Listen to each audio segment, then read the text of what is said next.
Assalamualaikum warahmatullahi wabarakatuh. Selamat datang kembali pemirsa di Khazanah Quran. Masih bersama saya Aurelia Adra dan tentunya juga masih bersama dengan Ustadz kita, Ustadz Nur Fajri.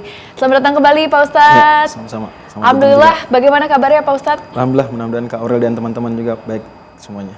Sudah siap hari ini kita akan kembali mengupas tuntas, membedah surah-surah yang ada di dalam Al-Quran Pak Ustadz. Semoga nantinya bisa dimengerti oleh pemirsa di rumah dengan baik begitu ya Pak Ustadz ya.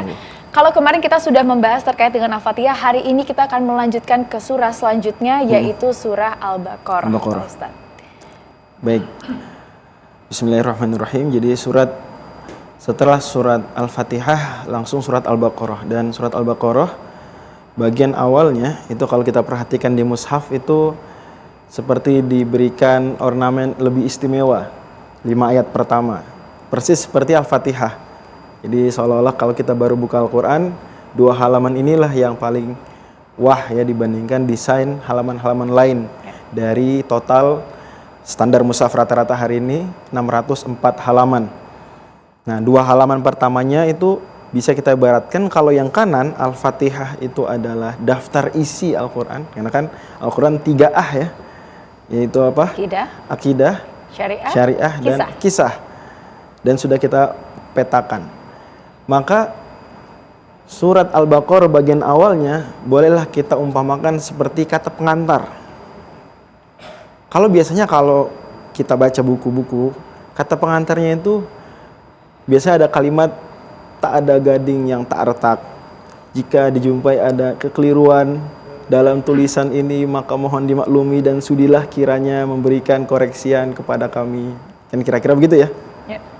Tapi kalau kata pengantar dalam tanda kutip, Al-Quran tegas, la raiba fih, tidak ada keraguan di dalamnya. Well, Al-Quran, Allah Subhanahu wa taala yang memfirmankan, Allah Maha benar. Masa firmannya ada salah? Itu satu hal. Hal lain juga dari awal Al-Baqarah adalah dia itu langsung merupakan jawaban kontan atas doa yang diaminkan di halaman sebelumnya. Sebelumnya minta apa? Di halaman sebelumnya diberikan komitmen, diberikan nikmat, siratal mustaqim, diberikan kelurusan. Jawabannya terus kita menanti dong kan, sudah amin, ya Allah kabulkanlah. Allah jawab alif lam mim, dzalikal kitabu la raiba fih. Lanjutannya hudal lil muttaqin. Itulah Al-Quran, kitab suci yang tidak ada keraguan di dalamnya. Hudan, petunjuk. Tadi kan minta petunjuk, ihdina. Allah jawab, inilah Al-Quran yang merupakan jawaban dari doa-doa kalian. Surat Al-Baqarah, surat yang diturunkan setelah Nabi SAW sudah hijrah ke Madinah. Kalau Al-Fatihah ini surat urutan turun ke Nabi itu yang kelima. Jadi kita tahu biasanya yang surat pertama turun adalah Al-Alaq, tapi dia hanya 5 ayat. Kemudian surat berikutnya Al-Qalam, hanya bagian awalnya saja. Lalu Al-Muzammil bagian awalnya, Al-Muddathir bagian awalnya. Yang kelima Al-Fatihah langsung lengkap. Makanya dia layak juga dijadikan surat pertama. Tapi Al-Baqarah turun jauh setelah turunnya Al-Fatihah, justru baru setelah di Madinah. Karenanya karakternya sedikit berbeda dengan karakter ayat-ayat yang turun sebelum Nabi hijrah. Dia panjang dan banyak bicara tentang ahli kitab. Ahli kitab ini istilah penting kalau kita ingin lebih dalam dengan Al-Quran, yang merefer kepada para pengikut Nabi Musa alaihissalam lintas generasi. Begitu juga para pengikut Nabi Isa lintas generasi, yang kemudian biasanya terlepas bagaimana kemurnian mereka mengikuti para nabi tersebut, tapi diistilahkan pengikut-pengikut Nabi Musa dengan kalangan Yahudi, ini secara garis besar ya, dan pengikut-pengikut Nabi Isa sebagai kalangan Nasrani. Terlepas lagi-lagi kita belum merinci seberapa murni mereka mengikuti para nabi tersebut. Nah, kedua kelompok ini diistilahkan dengan Ahlul Kitab. Ahlul Kitab banyak disinggung di surat Al-Baqarah dan beberapa surat setelahnya, nanti akan kita kapan-kapan bahas. Ya, baik. Tadi Pak Ustadz sampaikan bahwa ini surat yang mungkin berbeda dan lebih ya istimewa juga begitu ya Pak Ustadz ya, dibandingkan dengan yang lain lebih panjang. Nah, posisinya sendiri berarti untuk di Al-Quran ini seperti apa Pak Jadi Ustadz? Al-Baqarah ini punya julukan Fustotul Quran, puncaknya Al-Quran. Mengapa demikian? Kata para penafsir, karena rincian dari Iyyaka na'budu wa iyyaka nasta'in yang merupakan ayat perwakilan dari syariah, itu garis besarnya ada di surat Al-Baqarah. Kalau kita lihat pembahasan syariah biasanya bermula dari pembahasan ibadah, mulai dari bersuci, sholat, zakat, puasa, hingga menunaikan ibadah haji. Nah, itu semua bersuci ada ayatnya di Al-Baqarah. Sholat jelas ada di ayat surat Al-Baqarah. Zakat pun demikian. Puasa kita semua hafal ayatnya, ada di surat Al-Baqarah. Ayat-ayat terpenting tentang haji dan umroh pun ada di surat Al-Baqarah. Nah, ini syariah kelompok pertama, kita biasa sebut dengan ibadat. Ini nanti akhirannya at semua ya. Ada 4 bagian syariah. Pertama ibadat, yang kita biasa istilahkan ibadah ritual, walaupun tidak semuanya ritual. Seperti zakat, dia ibadah non ritual sebetulnya. Kemudian kelompok kedua adalah kelompok muamalat. Ini bagian daripada syariat juga. Muamalat ini standarnya orang membahas dari sudut pandang halal dan haram. Jual beli yang halal dan haram bagaimana, sewa menyewa. Masuk juga di sini pembahasan tentang akhlak. Ya, karena akhlak bagian daripada muamalat. Ada nggak ayat-ayatnya di Al-Baqarah? Ada. Bahkan nanti ayat terpanjang di surat Al-Baqarah itu bicaranya bukan tentang akidah, bukan tentang ibadah yang ritual, tapi bicara tentang keuangan. Gitu. Ayat 282. Baik. Kemudian kelompok ketiga dari syariah adalah munakahat, yaitu hal-hal terkait dengan keluarga. Mulai dari sebelum menikah, setelah menikah, dan wal'iyadzubillah adalah jika seandainya pernikahan terpaksa harus diakhiri. Ada tidak ayat-ayat tersebut dalam surat Al-Baqarah? Jawabannya ada dan tersebar, bisa kita nanti simak banyak di juz yang kedua dari Al-Quran. Baik. Seperempat yang keempat, tadi yang pertama apa? Ibadat. Kemudian muamalat, kemudian munakahat. Yang keempat adalah hukumat. Hukumat ini berkaitan dengan pidana, berkaitan dengan peradilan, pemerintahan. Masuk di situ juga pembahasan tentang jihad. Karena jihad pada akhirnya adalah dalam tanda kutip hukuman dan tindakan yang dilakukan oleh pemerintah terhadap kalangan yang zalim. Ya. Masuk di situ. Ada tidak ayat-ayatnya di Al-Baqarah? Ada. Karena kelengkapan itulah maka Al-Baqarah dijuluki apa tadi? Fustotul Quran, puncaknya Al-Quran. Ya, baik Pak Ustadz. Ini jadi menarik karena ternyata di Al-Baqarah banyak sekali cakupannya begitu ya Pak Ustadz ya. Tapi di episode kali ini kita akan fokus nih Pak Ustadz terkait dengan ujian kepemimpinan itu sendiri. Tadi barusan banget gitu Pak Ustadz mention tentang bagaimana pemerintah, kemudian juga jihad, golongan-golongan dan pemimpinnya Pak Ustadz. Nah, seperti apa sih kepemimpinan di dalam Islam yang tercakup di dalam Al-Quran ini Pak Ustadz? Betul sekali. Jadi surat Al-Baqarah ada kelompok ayat di bagian awal itu langsung mengisahkan penciptaan manusia pertama. Yaitu siapa? Nabi Adam alaihissalam. Di ayat ke-30 Allah Subhanahu wa taala firmankan, "Wa idz qala rabbuka lil malaikati inni ja'ilun fil ardi khalifah." Ingatlah ketika Rob kalian, Tuhan kalian berfirman, sungguh aku akan menciptakan di muka bumi ini seorang khalifah. Kita semua tahu, kemudian malaikat memprotes, kok mencipta khalifah?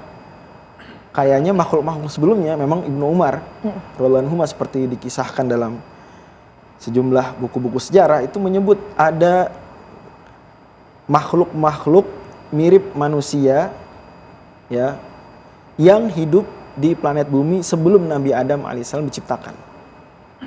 Ya, banyak ulama kemudian menyebut itu misalnya hominid, ya, makhluk-makhluk yang kita biasa temukan fosilnya, dan dia mirip dengan manusia. Artinya dia pernah hidup di planet bumi. Maka malaikat protes, kan udah pernah, dan saling berantem, saling menumpahkan darah, mendurhakai engkau. Tapi Allah mengatakan, aku tahu apa yang kalian tidak tahu. Kemudian Allah ajarkan pada Nabi Adam nama-nama segala sesuatu. Wa'allama Adamal asma'a kullaha. Nama-nama ini diajarkan kepada Nabi Adam. Sadarlah kita bahwa memang modal khalifah, pemimpin, itu diantara yang terpenting adalah pengetahuan, kecerdasan, ilmu. Tentu ilmu tidak hanya yang bersifat kognitif, tapi bisa juga ilmu manajerial, ilmu yang sifatnya praktikal. Artinya dia jangan sampai tidak punya kapasitas untuk menjadi seorang pemimpin. Disitulah baru Allah Subhanahu Wa Taala kemudian menyuruh malaikat dan yang bersama malaikat waktu itu, termasuk iblis. Iblis ini kalangan jin, bukan berasal dari jenis yang sama dengan malaikat, tapi waktu itu belum menunjukkan kedurhakaannya. Gitu ya.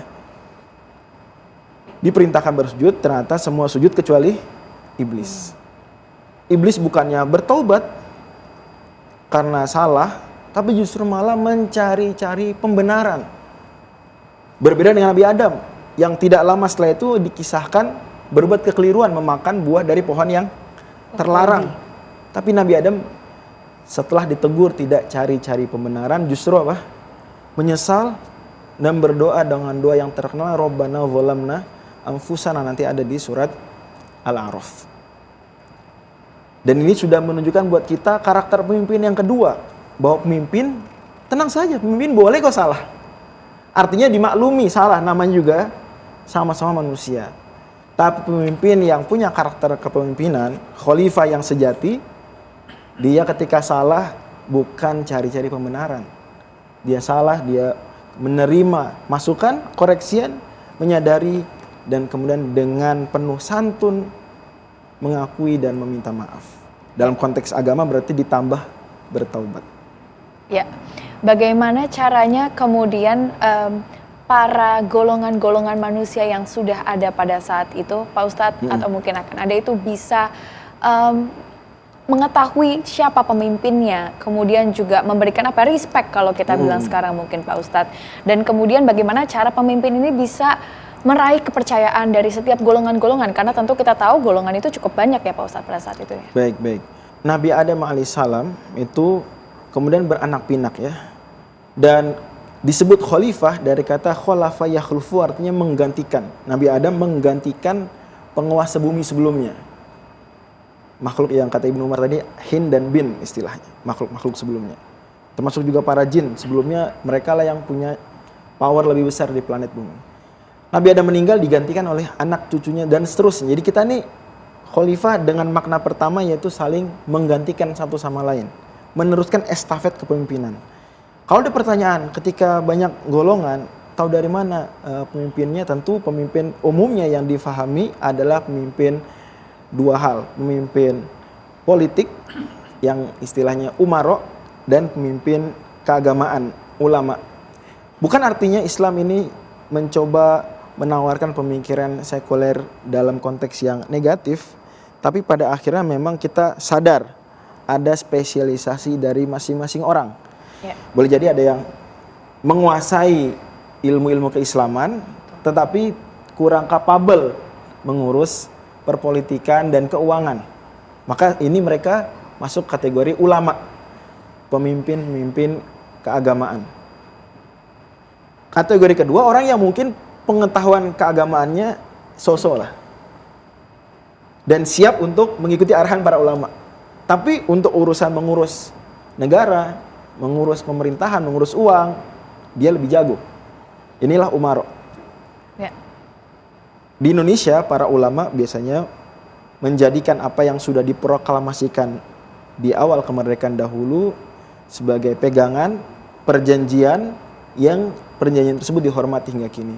Sehingga kita kalau bicara ulama, kita punya banyak ulama, dan biasanya para ulama berhimpun di Majelis Ulama Indonesia. Kita pun punya para umaro, pemimpin-pemimpin pemerintahan politis yang kita semua tahu mereka menempati jabatan-jabatan yang terkenal. Ya, betul Pak Ustadz.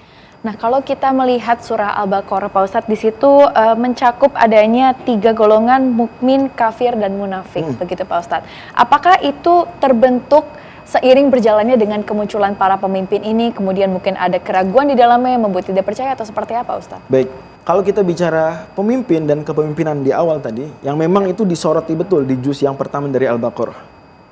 Jadi tenang saja Kak Aurel dan juga para pemirsa dan para hadirin, surat Al-Baqarah tidak akan kita habiskan di satu episode ini karena memang dia puncaknya Al-Quran dan surat terpanjang di Al-Quran, 286 ayat.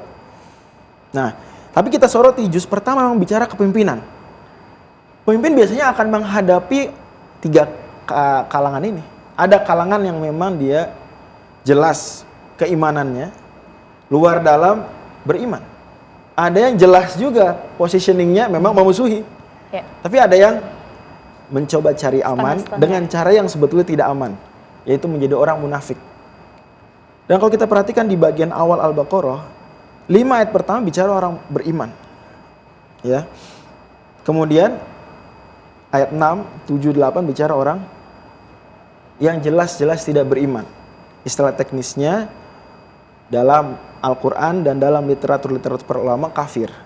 Ya, tapi ingat ini istilah teknis yang maknanya dalam pandangan Islam bukan konteks penghinaan, tapi justru cenderung netral, walaupun diposisikan sebagai kebalikan daripada keimanan yang berarti konsekuensinya negatif. Yaitu kafir artinya menutup diri dari kebenaran, dari menerima hidayah. Namun dalam konteks bernegara, berbangsa, para ulama juga sarankan penggunaan istilah lain yang juga kalau kita lihat presidennya ada di kalangan-kalangan klasik, yaitu jika seandainya kita memungkinkan menggunakan istilah non-muslim, maka itu biasanya lebih disukai di banyak kesempatan agar tidak mudah disalahpaham. Nah, tapi yang panjang setelah itu justru adalah ayat-ayat bicara tentang orang munafik yang dia sebetulnya secara batin non-muslim, tapi menampakkan diri sebagai muslim. Bahkan mencemooh orang-orang yang muslim ketika mereka berkumpul sesama mereka. Tetapi kalau bertemu orang-orang muslim menampakkan pujian, bahasa kita mungkin bermuka dua. Kenapa paling panjang? Jawabannya karena memang efek buruknya serius. Seringkali bahkan lebih parah daripada orang yang jelas-jelas memang tidak setuju dan memusuhi. Bahasa sederhana kita punya ungkapan musuh dalam selimut yang itu sebetulnya lebih berbahaya. Sekaligus juga itu lebih penting diwaspadai oleh kita. Kita tidak boleh, saya kan muslim, beriman, tenang saja, saya bukan orang munafik. Dalam Sahih Bukhari, Abul Aliyah, seorang tabi'in terkemuka, mengatakan, ma aminahu illa munafiq wa ma khafahu illa mu'min. Tidak ada yang merasa pede bukan munafik kecuali dia dikhawatirkan justru beneran munafik. Dan tidaklah orang khawatir dia munafik kecuali dia sebetulnya tulus beriman. Mudah-mudahan Allah Subhanahu wa taala jadikan kita tidak kepedean dan jadikan kita benar-benar orang yang jauh dari kemunafikan. Ya. Nauzubillahi min dzalik ya Ustadz ya, semoga kita tidak termasuk menjadi salah satu dari golongan para munafik yang ada di muka bumi pada saat ini. Ustadz, ini perbincangan kita masih lumayan panjang, tentunya juga Al-Baqarah masih banyak ayat yang bisa kita bahas Pak Ustadz, dan kita akan kembali setelah pariwara berikut ini.